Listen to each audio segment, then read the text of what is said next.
And so before we get into the ground that we want to cover today, I wanted to put up a poll question. So in the comments below, this is something that I was thinking about today. Um, who's a player, maybe your favorite non-all-star level player that's playing in the NHL that you'd love to someday see play for the Sabres? It's just a random question that I was thinking about when I was driving to the store. And I'm just kind of curious, who's that middle of the lineup guy, or maybe maybe a guy that fills in on the top line that doesn't get much fanfare. He's not Nikita Kucherov. He's not Steven Stamkos. Who's that player that you just love watching their game that you'd love to see the Sabres get sometime in the future? My guy is Trent Frederic of the Boston Bruins. I think he's tough as nails. I think he plays the game hard. He's always been a really good player with the puck, smart. And I think he has more offense to give. Former first-round pick from the University of Wisconsin, was just always played a really strong two-way game. He's got good size, skates really well. Loved watching him at the National Team Development Program, and I've really liked watching his toughness and kind of skill blend come to fruition with the Boston Bruins. I think he has more to give offensively, like I said, this year. And I think he might have the opportunity to do it as he is re-upped with the Bruins. So Trent Frederic's my guy. Please leave a comment below. And I'd love to see who your favorite non-all-star level player is that you'd love to someday see play for the Sabres. All right. Welcome back to the world famous Prospect Avenue podcast. I'm your host, Kris Baker, here in the Prospect Bunker in lovely Hamburg, New York. It's late September. Happy autumn, by the way. Fall is here. Football season's in full swing. Sabres hockey preseason action began this weekend. The Bills and Sabres swept the DC doubleheader with wins over the Commanders and the Capitals. We're over a week removed from the Prospects Challenge. And like I said, preseason action's in full swing. And we're just going to jump right in. Want to cover a lot of ground today. Just review some highlights of some player performances from the Prospects Challenge and get into some of the happenings going on with prospects abroad, mostly in Europe, and get back some news and notes on what's happening here in the States as well. Sabres going 2-1 at the Prospects Challenge, picked up wins on Friday and Saturday over Montreal and New Jersey, had a day off on Sunday, and then closed things out with a loss to what I would say was maybe a little bit more of an older veteran Pittsburgh Penguins club, a lot of AHL players that were on their roster. And, the Penguins on that Monday night just looked, faster on pucks. They just looked a little quicker on the forecheck, sending two men in and just were winning more battles. The Sabres looked like a team that was kind of ready to close out the tournament and move on to main camp, which we are here in full swing. I will just dive right in here today, just because, I don't want to be here forever and we have a lot of ground to cover. So just looking at what I have here is the line sheet from the Friday game, and just kind of want to go through and use this as a guide to talk about a couple players here. And I think up top, this top line with Yuri Kulik between Isak Rosén and Olivier Nadeau, we'll start with Rosén. I thought Rosén was excellent from start to finish. If you look at who the best forward was, Matthew Savoy was really good, but I think Rosén was right there as well. He looked rested. He wasn't here over the summer for development camp, and he clearly did the work. Getting bigger, stronger, just looks more explosive, looked a step ahead of the play. He had a goal and 2 assists in the game against Montreal on Friday, and was just dynamite, really. Just the quickness. He made some really good small plays, I would say, on the boards to gain some space and shovel pucks to teammates that were open, just real savvy plays. And his defensive stick is really good. I thought it was really encouraging to see Seth Appert lean on Rosén for some penalty kill action, especially in the second game against New Jersey. It was really noticeable out there. And you hope that that's a sign of things to come. He's going to play a big role in Rochester this year at even strength, but you want to get him on the ice as much as possible. Obviously he's a power play guy as well. He's a stalwart on the power play, really was making that thing go late in the year last year for the Amerks. But if you can get him out there on the other side of the special teams coin, it's just going to get him more opportunities to use that acceleration and get himself some space to take the puck down and hopefully create opportunities while shorthanded. So the more ice and the more situations you can put Rosén in, the better. And you saw that start at the Prospects Challenge. Jiri Kulich, we'll get into him briefly, because if you look at what he did in the 2 games that he played in the Prospects Challenge, and then in the blue and gold scrimmage, and then in the preseason opener in Washington, you're seeing a player that's certainly the offensive game you're never going to scoff at. I mean, if his shooting skills are right there on point. I think if you look at what happened last year with him late in the season when he was forced to center with the Brandon Byro injury, and it forced him to improve his off the puck play, his back checking duties. He still needs to smooth that out and become more consistent in that regard, getting on the right side of the man when he doesn't have the puck and so on. But, Kulich, I think just at the prospect tournament himself, he was slower to start and got better as the games progressed. And he had a goal in each of the 2 games that he played. But you saw, you wanted maybe a quicker start from Kulich, but by no means was he not a good performer. There were just others that really shot out and just jumped out at you more than Kulich did in that tournament. But I thought Kulich overall, he looks ready to go to take a run here at a roster spot.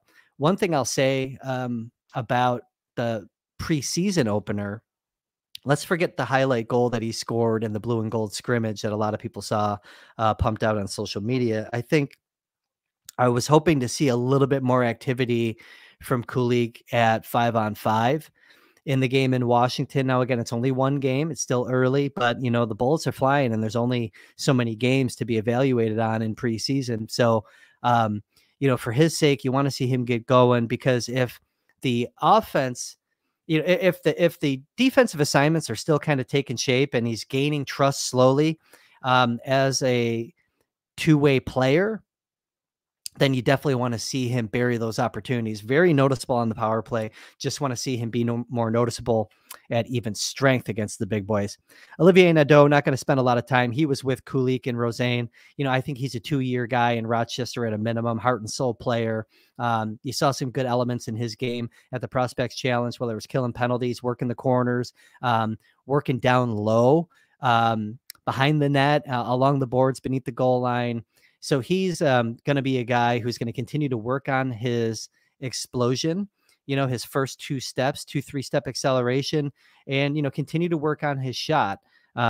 He knows that he's going to have to develop more of a harder shot, a quicker release. And he's starting to do that. You can see it. He uncorked a couple in the Prospects Challenge, and you just want to kind of see that progression continue over the next couple of seasons in Rochester. Staying on this line sheet, Matthew Savoie was awesome in this tournament. In the first 2 games that he played, he was a firecracker just from start to finish in the 2 games. Well, 2 games and a shift that he played. Scored a pair of goals in the first game against Montreal, and I thought he was just fast. He was a step ahead of the play, thinking the game fast. He was just loaded and ready to go right from the get-go. Looked like a guy really hungry to make an impression and take a run at a roster spot at the NHL level.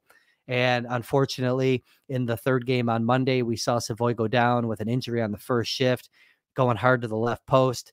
There was a collision there with a Penguins player. He kind of spun out and floated into the boards a little bit. I don't think the boards were the contact point for his shoulder injury. It was definitely, I think, that that contact there with the body where maybe he was going at such a high rate of speed and just the sheer collision dislodged something up top there. They're calling it an upper body injury. He's going to be out week to week, which is unfortunate. Because again, I think Savoie, if his first 2 games were any indication, he was ready to go with the big boys in preseason. And now that whole process for him sticking in the NHL is on hold week to week. We'll be keeping an eye on what happens there with Savoie moving forward. Zach Benson, his teammate in the WHL, was pretty good here as well in the Prospects Challenge. And of course, he was excellent, I thought, earning the 2nd star in the preseason opener against the Capitals. Benson picked up an assist in the Friday game and picked up a goal of his own in the Saturday game. The assist, it was really interesting to see what Benson was doing. You saw his competitiveness throughout, stick on stick, stick on puck, just making things happen. He wasn't going wide. He was cutting in the middle when he had the puck. He was trying different things. Now with Benson, he was one of the forwards that was starting to stretch out the Sabres breakout, especially in that Friday game, but they did it Saturday as well against Jersey. But in that Friday game, the Canadians became very aggressive on the forecheck, but they were also stacking the blue line and stacking the neutral zone. And the Sabres tried to counter that by stretching things out a little bit. And they were putting Benson at the far blue line. And he was accepting passes. And as soon as he got those pucks, he was very quick to move and create offense. And one of those plays saw Benson take the puck at the far blue line, and he knew that Savoy was going back door, made eye contact, and instead of threading and saucering a pass over a maze of sticks, he lofted a moonshot 25, 30 feet in the air, and Savoy had to go up and get it, leapt in the air, gloved the puck down, and scored a goal from basically beneath the goal line, banked it in off the goaltender. And it was just a really nice athletic play from Savoy, but a really nice it was an interesting creative play from Benson as well. You saw him do some different things with the puck. He's just so good. And what's cool is that, he's playing his game. Even in the preseason opener against Washington, it wasn't a surprise to see him right between the dots in position to tip a Ryan Johnson pass for his first goal in a Sabres sweater. It was, he's not deferring. I think that's kind of the theme for the reporters that are down at practice as he's skating with some veterans, including Tage Thompson in camp right now. So it's going to be interesting to see what they do with Benson. I mean, no pressure to keep him up, but he has the ability, you could see it in the competitiveness to earn it. And so really cool start for Benson, in my opinion, just kind of doing a little bit of everything. He's there also supporting the defenseman really well. And we're going to kind of talk about that because, the Sabres are playing fast, and it's not just the defenseman skating the puck out of the zone or quick to identify when they win a puck battle, but it's also the support that they're getting from the forwards, which is allowing them to pull that off. And that playing fast mechanism that the Sabres are going to deploy this year at the NHL level, it started with the prospects at the Prospects Challenge. We're just going to cruise through the rest of these guys really quick in the forward ranks. Philip Cederquist played on that line with Savoy and Benson. Big Moose was physical along the boards, was going for open ice hits. He was setting a physical tone. I thought he was good. And he looks really set up to kind of build on that strong finish that he had last year in Rochester, especially in the playoffs. If you look at Cederquist's season last year, he had 9 goals. That's the same amount of goals, by the way, that Evan Rodriguez had in his first year of AHL action. And I thought Cederquist just looked set up to really go back and have a strong year. When he was getting some momentum, it was in the playoffs after he returned from injury. He was just a physical presence, running guys through the glass, being really much a bull around the net. And that's kind of the type of role that he played with 2 fast, skilled offensive players at the Prospects Challenge. Will be interesting to see how he's able to move up the lineup and who he gets paired with this coming season in Rochester. Now we're going to get to an interesting combo. Tyson Kozak was with Alexander Kizikov and Viktor Nychev. Kizikov brought a speed element. There were lulls in the play where the opposition in the Prospects Challenge in those first 2 games were starting to carry play, and Kizikov was one of those guys that was getting out there on his horse and draping his checks and getting a little more physical and trying to make things happen. Didn't record a point, but did a lot of good things there. Viktor Nychev, I thought, was good. He's adjusting, scored a goal in the tournament. I thought that line with Kozak, Kizikov, and Nychev had a lot of chemistry. They did some really nice things around the net, setting each other up. But I think, it's going to be a longer-term play, a cultural adjustment and a system adjustment for Nychev. But he came away, I think, impressive in the 2 games that he played before getting a little bit of a ding that's kept him off the ice here early in Sabres training camp. But the guy for me on this line was Tyson Kozak. Tyson Kozak was an absolute beast in the tournament. And for a 7th round pick, 193rd overall in 2021, this is a guy that's looking like a mid-second rounder, maybe a 3rd rounder. I mean, looking like an absolute find in the draft. The work that he did with Michael Pekka last year in Rochester is clearly paying off. He's going to be a bottom 6 guy, maybe a ceiling as a 3rd line player. And that's okay because the Sabres are developing a lot of balance. If you look at the Nadeaus and the Cederquists that are bigger, physical heart and soul guys that are going to win battles, and you look at the speed of, Rosane and Savoy, Benson as a do-it-all player. Kulik, not the biggest guy, but is certainly wired offensively. But then you have some of these other players like a Kozak that are going to fill important roles. And the balance that the Sabres have in the prospect ranks, Kozak's one of those guys that really stands out to me as kind of the poster child for that balanced attack that you're seeing the Sabres put together. Trying to chill on the superlatives, but they really have a special group of prospects that are developing. And it's guys like Kozak and the progression that he's making that allow me to use that word special. I thought Kozak was great, cutting off the play and sealing the play at the blue line as the opposition was trying to break out of the defensive zone, using his body to cut guys off on the boards and to make hard hits and keep the zone. His back checking routes are superb, but he made some really nice plays around the net, setting up teammates, and showed a nice scoring touch himself as well along the way. So Tyson Kozak, absolute beast, right up there with Rosane and Savoy with, for me anyways, as far as guys that really stood out at the Prospects Challenge. Just real quick on Ethan Miedema. So the 4th rounder from the 2023 draft, I liked what he did. He was not nervous. A lot of these guys in the prospect tournament for the first time, there's nerves. They're putting on the NHL jersey for the first time. They're hit and getting hit by another team's prospects. And I thought Miedema just kept his game in straight lines. He knows that he's a power forward that can skate. He didn't try to dance around defenders. He tried to skate through his checks, chip pucks deep, go in and play simple hockey. And that's what he did. He was good around the net. Not everything was perfect, but in terms of a guy that I thought would be nervous, he didn't look, the moment wasn't too big for him, I guess I would say. He just blended right in. And I think him playing with Graham Slaggert and Damien Giroux, 2 veterans, that was by design. I think settling him in, playing with guys that are going to be on their second AHL contracts this year. No real need to dive in deep on Giroux and Slaggert. I mean, I like Slaggert as a PK guy and a face-off guy. Needless to say, Miedema is set up to have a really nice season in Kingston this year. And, the work started with a nice performance at the Prospects Challenge. On defense, again, I mentioned that the Sabres are playing fast, and a lot of it was due to the defensemen. And, look, there were a couple guys that really stood out, whether it was Nikita Novikov, who had 3 assists in the first game, 2 assists in the second game, or Zach Metza, who I thought from start to finish was awesome. Moving the puck around, creating motion in the offensive zone, joining the play, activating with regularity. He was always up in the play. And as a right shot defenseman, that's a good sign for him as he's looking for an NHL contract. But the guy that I really want to talk about is Ryan Johnson, because along with Metza, I thought Ryan Johnson was the Sabres' best defenseman at the Prospects Challenge. And, again, they're putting that focus on playing fast. It starts on the back end, and he was consistently quick to advance the puck as soon as it hit his stick. He was doing it in the 3 rookie games. He did it in the preseason opener in Washington, where that 2-way polish really shined. Johnson looked like a guy that's ready to impress.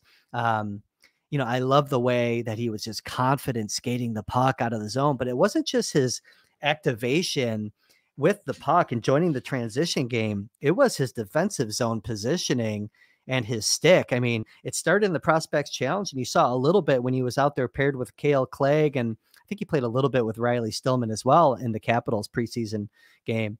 But his feet, he was just sticking to his man and using his stick to shut plays down and push guys away from the net. I thought that he was fantastic. And, I think that, look, it's, smart bettors I think they'll know that the Sabres are going to be patient with Ryan Johnson and let him get his pro legs under him in Rochester as they sort out kind of that Bryson Stillman cluster and maybe figure out how they're going to deploy or redeploy, Henry Jokiharju this year in light of the acquisitions of Connor Clifton and Eric Johnson. But, in reality, this whole situation with Ryan Johnson, it kind of reminds me of the Chris Butler situation. Gosh, I guess 15 years ago now when he left Denver. Butler came in, he was 3 and out with the Pioneers, turned pro. And, he was good enough to stick in the NHL out of camp, but just because of numbers, they had to send him to the AHL. And I want to say like by Christmas, New Year's, Butler was up, whether it was due to injuries or just on his own merit. He was up and in the lineup full time and never looked back. I'm not saying that Ryan Johnson is going to make this hard push, because I think there's just sheer numbers ahead of him, like I said, that the Sabres will have to sort out. But I wouldn't be surprised if he's picking up some NHL minutes at various points when the calendar flips to 2024, because I think he has that mobility that he just fits really well into this system that Don Granato and Seth Appert are installing at the professional level. And he's going to excel with it. You can just tell already. So again, not making a bold prediction there. Just want to explain the situation for where we see Ryan Johnson's game at currently. And look, we all know what happens in the NHL. Injuries are going to create opportunity for Kevin Adams to maybe ease his logjam by making some moves. And it'll be really helpful knowing that he has a player like Ryan Johnson cutting his teeth at the AHL that likely could step in and manage, 12, 13, 14 minutes if needed at the NHL level as a professional rookie. Last but not least, in the Prospect Challenge recap, I just want to talk briefly about Scott Ratzlaff. Stopped 18-21 in the win over Montreal on Friday, and then stopped 23-25 in the loss to the Penguins. And I thought he was a guy in each of the starts that he had. He looked more comfortable as each of those games progressed. And on Friday, he was just kind of fighting pucks a little bit. He was making saves, but they were kind of falling in front of him. He didn't know always where they were. And I thought that he, again, improved as each game went on. And look, 18-year-old goalie, first NHL camp experience. I thought he came away showing signs that, look, he wasn't, out of place with positioning wise. I mean, he didn't overplay pucks. His composure was really good. He flashed a nice glove. I thought that Ratzlaff looked good. I'm not going to overanalyze his game at all. But he's set to have a very big season in Seattle and hopefully take a run at Canada's World Junior team. For me personally, I think the World Junior is more about the 2025 event next season. Maybe not so much about it this season, but he certainly has the game to get himself in position to take a run, maybe as at least the third goalie this year for Canada, because it's kind of wide open. I didn't talk about Mats Lindgren, by the way, and I didn't talk too much about Panoka and Novikov, but each of those players look good on the blue line. Lindgren played with Metsa for the most part, scored the first goal of the tournament for the Sabres. Look, the mobility, the agility, walking the line up top, adding some puck movement on the power play. He was doing all that, and you can see the growth in his game. I think he said over the summer that he gained 11 pounds, maybe it was more, and he just looks bigger. He looks stronger. And, I came away thinking that, he played a solid game, didn't stand out, but I thought he was solid at both ends of the ice. Got beat a couple times here and there. But, there were some really seasoned forwards. So it was still a nice, I don't want to say wake up call, but it certainly tests where Lindgren is at and becoming more of a defensive defenseman. That's been the whole mission for him, and working with the player development staff is honing his D chops, and he continues to improve in that regard. Panoka, 18-year-old kid, some of the plays that he made and that we showed in the video in the last episode of Prospect Avenue, particularly one where he stood up in a preseason overtime with Shikudami and used an active stick to break up a play high in the zone and then convert it to offense. He did a play like that in the Prospects Challenge where he made a play similar when the opposition broke into the zone. I can't remember which game it was and who scored the goal for the Sabres, but broke it up, had the puck on a stick for a second, pushed it to Novikov. Novikov then sprung the forward in for a goal. It was either Kozak or Isak Rosén. I can't remember who scored that goal, but that was evident of a nice play. In the third game, when the Sabres pulled the goalie, they had Panoka out there with the extra attacker, again, putting him out there in different situations, not suppressing him just because he's one of the younger, less experienced players. So it's a good way for him to kind of pick up more reps as he eases his way into North American hockey. And, he had an assist in each of the first two games. And I thought he looked okay. The skating's there. He's going to get stronger. And again, if you want to dive in more to Panoka, go back to the last episode of Prospect Avenue. And we took a look at, just 4 of his shifts, but you can kind of get a feel for who he is as a player. And just the last thing I'll say on Novikov real quick, just stayed within himself. He activated, he was very selective in doing so. I thought that he definitely won his share of physical battles around the net, but he didn't try to do too much out there. Played a simple game, but he was very effective. He likes to bump around in the corners and he used his big body and reach to win pucks. And again, he was another one of those guys that contributed to the Sabres playing fast from the back end. So I didn't want to drone on too long about the Prospects Challenge, but I did. Hopefully you found it useful and there was still a little shelf life there, even though this was the first time we could connect in this setting since the tournament ended. And we just want to move on quickly here and keep the ball rolling. I want to catch up on some happenings out and about in the prospect ranks for guys that weren't in Buffalo for the Prospect Challenge. And I think a good place to start is over in Finland, where TPS is off to a hot start in Liiga, going unbeaten in their first 5 games. And Viljami Marjala is off to an equally hot start with a goal and 5 assists in those 5 games to tie for the team lead in points and to tie currently 5th overall among league point getters in Liiga. So it's a pretty good start here, where it's not just talking about the counting stats, it's how Marjala has been being more assertive, using his speed, both really in all 3 zones of the ice. And we're going to break down some of his game tape here very soon. I may do it in its own standalone video on the channel, so keep an eye out for that. But I think, you know, we can look at Marjala, who's clearly emerging as a very noticeable playmaker in Liiga. There's no question about it. What's great about his production is that he's been averaging 13.29 of ice, which is 7th most amongst the TPS forwards. He's not pulling top minutes, but he's pulling top points. And he's making the most of those minutes. And he's not just a pass first player, though. He had a game last Wednesday, Marjala did, where they had a 3-2 shootout win over Karpat.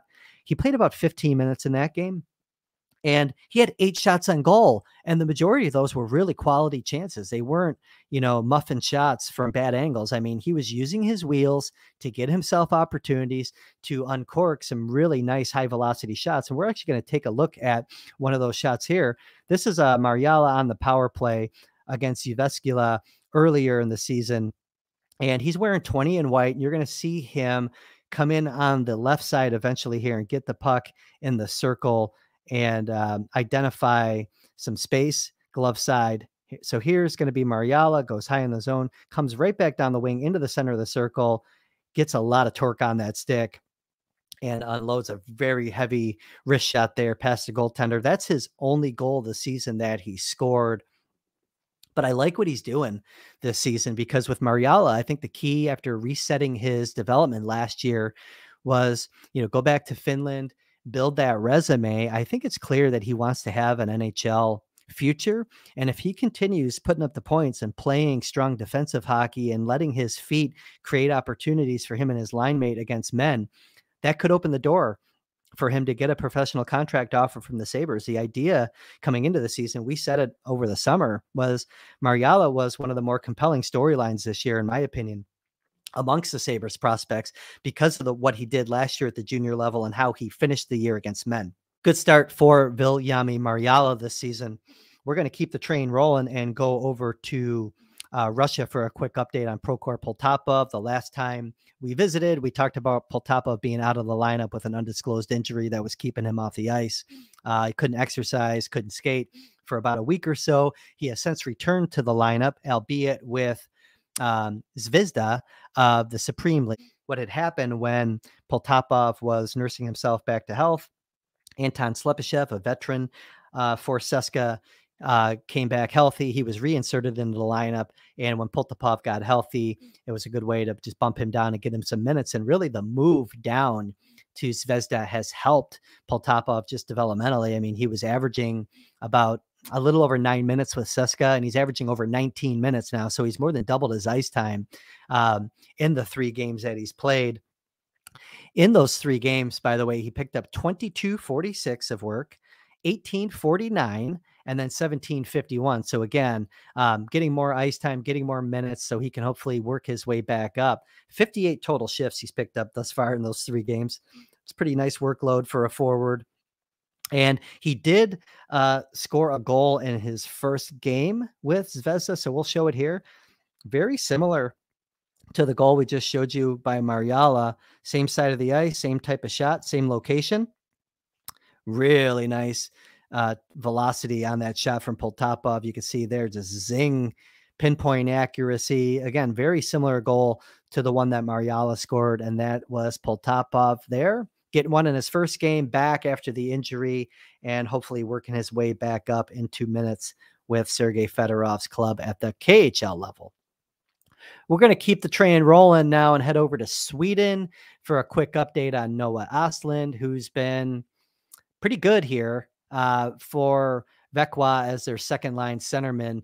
Ostlund has a goal and an assist, and we'll show you the goal here in a second, through 4 SHL contests, averaging 17:30 of ice time. And what we've seen from him is really good use of his speed, especially his outside speed, taking defenders wide and getting quality chances, getting a lot of shots on goal by beating defenders and finding himself some space. You know, his feet combined with his excellent puck handling ability, that's been really fun to watch also. You know, he's really good on his edges. He can change speeds, and when defenders get on his tail, he can kind of juke and get away from them. And he's just been looking sharp overall this season. So again, 17:30 of ice time thus far per game, a goal and an assist. And here's the goal from last Thursday. You're going to see 45. That's awesome here. Come in, support the play on the boards. And he reads the play here and uses his sense to get to the middle of the ice, knowing that that puck could get thrown there. And he was right there to intercept and quickly get it off his stick for his first goal of the season. So again, Ostlund supporting, bounces out, sees space, jumps into it, cuts the pass off, and quickly gets it off his stick for a goal. So a really nice play from Noah Ostlund. Again, going to be a big-time World Junior performer this year, and he's getting the minutes.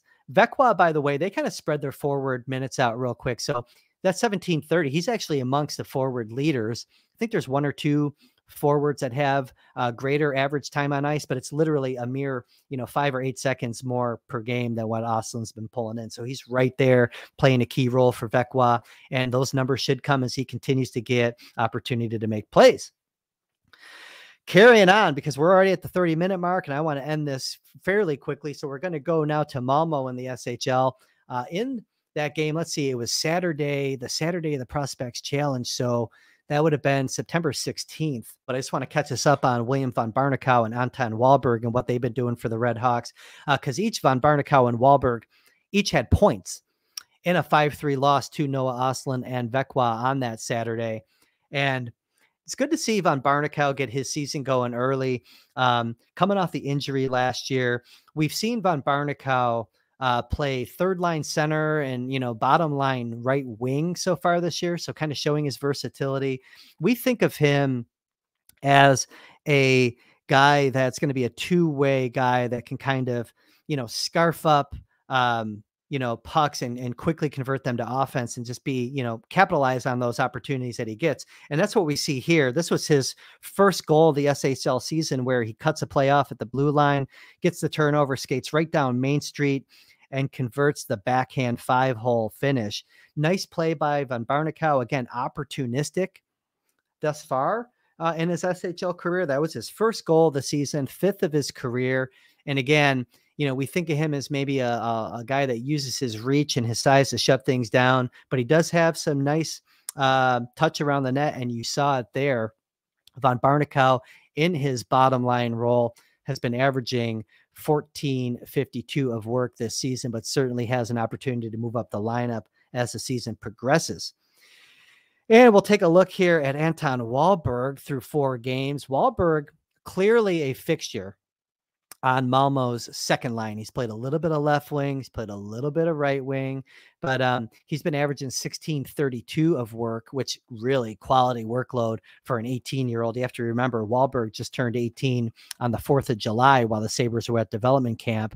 But a big 6'4" body that moves well and can be hard to play against, protects the puck really well, and has really good offensive instincts. He's been showing that thus far with Malmo. Again, it's only led to 1 assist, and we're going to take a look at it. He picked it up in that Vekwa game, and here he is now getting a puck beneath the goal line, skating it out, sends a backhand up high and circles down into the middle of the ice. To, a little bit of traffic, but I don't think he took away much of the goaltender's eyes. But a secondary assist, but again, jumping on a loose puck, getting into space to dish it off on the backhand. And the defenseman just floats a shot there. Former Peterborough Pete and Kingston Frontenac, Alan Quine, with a nice deflection between the circles there. That is Wahlberg's only point. But again, 1632 time on ice thus far this season. That's a good number for a young player. We talked about Malmo in the European preview. They're not expected to make a lot of noise in the SHL this year.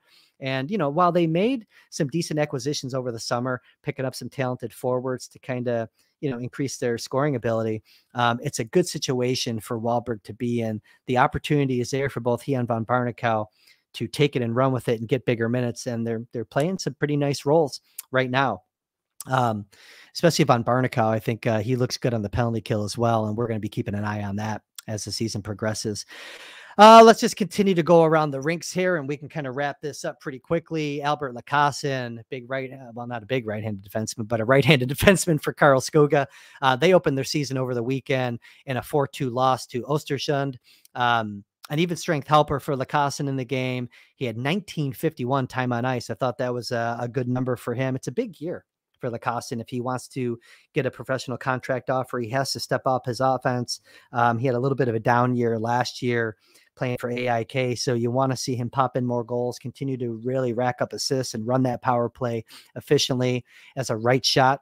He's got that going for him. He just has to really have a big season. And it started with an assist and a 4-2 loss. Joel Ratkovich-Berntsson, we talked about him on the last edition of Prospect Avenue, where he latched on with FPS in Finland's second division, the Mestis.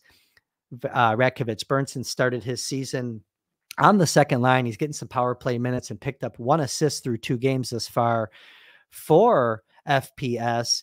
And through just those 2 games, again, very early in the season, he's been averaging 1652 time on ice. So he's in a good situation in the second division. He's getting good minutes, and hopefully he can produce offense, because that's his game. That's his game. He has to score to be effective. And, you know, maybe he can angle his way into a contract with their Liiga affiliate, HPK Hämeenlinna, but we'll see. I don't want to put the cart before the horse here. For now, he's only played 2 games, and it's good to see him started. Gustav Karlsson, talked about him as well as a soon-to-be 20-year-old who was on tryout with Nybro in Sweden's second division Hockey Allsvenskan. That tryout has come to an end. So Gustav Karlsson will begin the year with Vimmerby in Sweden's third-tier professional division. They open the season Friday. We'll be keeping an eye on Karlsson, because I think his idea is he doesn't want to be there very long, so he's going to have to get going if he wants to try to work his way into another look-see in Hockey Allsvenskan, whether it's with the Nybro Vikings or elsewhere. And lastly, coming back to the States, just a real quick update here before we quickly talk about some of the college preseason polls. But Sean Cohane, the big 6'4" defenseman, really good skater, and definitely has a physical element to his game. With the Tri-City Storm opening the season over the weekend at the USHL Fall Classic, Cohane is opening the season on injured reserve. So we're going to have to wait a little bit to see what Cohane looks like in a very good league. The USHL has gotten better and better with each passing year, and he's in a good system there with Tri-City. They look to have a pretty solid roster this year, and I think that Western Conference in the USHL is going to be very competitive once again. So Cohane will be tested, and we'll be eager to see him get going. Just not sure when, but we'll keep you updated here. And finally, want to cruise through some preseason collegiate polls real quick with some commentary on some of the Sabres prospects involved.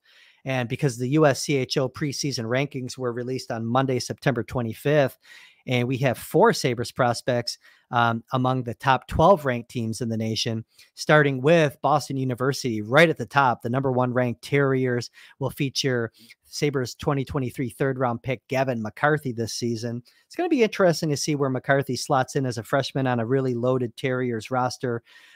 He will be playing with his brother Case. And a little known fact about the McCarthys. You've seen on previous episodes of Prospect Avenue, my dog Aspen, the greatest Swiss mountain dog. When she was a puppy, I'd visit her at, ages, 5 weeks, 6 weeks before she could come home. And in her litter of puppies, her blood brother is actually the McCarthy family dog. So the McCarthys were there visiting their puppy when I was visiting Aspen.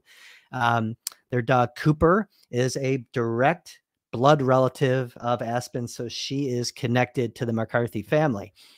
Coming in at number 3 in USCHO's preseason rankings, the Minnesota Golden Gophers featuring Aaron Huglin. Aaron Huglin set to play a top 6 role this year, likely a top line role for the Gophers. With Logan Cooley leaving the Gophers, that presents an opportunity for Huglin to even move up deeper into the lineup. And I think they will lean on him heavily this year in all situations. Bob Motzko's Gophers come into the season ranked 3rd. They're always a higher end program, especially in the Big Ten, but nationwide, and not expecting them to falter much this year. They just have really good balance on that roster, despite, all the losses that they had on the blue line. And of course, up front with some big players turning pro. At 9th on the preseason ranking, staying in the Big Ten, the Michigan State Spartans featuring freshman defenseman Maxim Sturbach.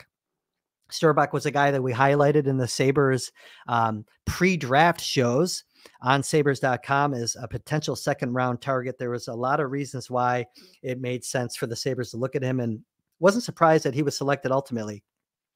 Gritty, plays hard, physical in the corners, blocks shots, has an active stick. He can skate very well. He adds a little bit of offense. He has a lot more to give in that department, but he's got the big shot from the point.